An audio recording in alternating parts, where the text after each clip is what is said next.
Siz biz baxtsiz odamlar jamiyatida yashayotganimiz haqida yozgandingiz. Bunday xulosaga qanday kelgansiz? Bu meni hayron qoldirmaydi. Agar ko'zingizni ochsangiz, buni o'zingiz ham ko'rasiz. Ko'pchilik o'zini baxtli qilib ko'rsatadi va shu bilan o'zini o'zi aldaydi. Buning sababi, agar siz baxtsiz bo'lsangiz, sizni muvaffaqiyatsiz deb hisoblashadi.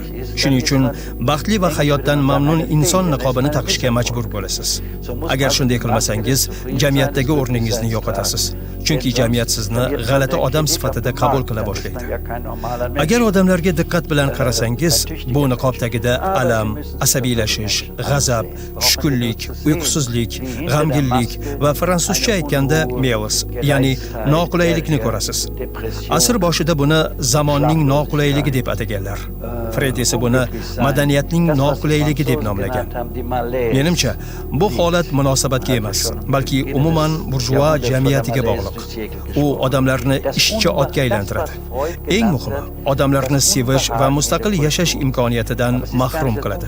Ularni iqtisodiy qurolga aylantiradi. Mana shu narsa odamlarni hozirgi ahvolga olib keldi. Mening fikrimcha, zamonaviy inson baxtli degan fikr ko'pchilik ishonadigan keng tarqalgan sarob. Men hozir aytayotgan gaplar faqat mening nuqtai nazarim emas.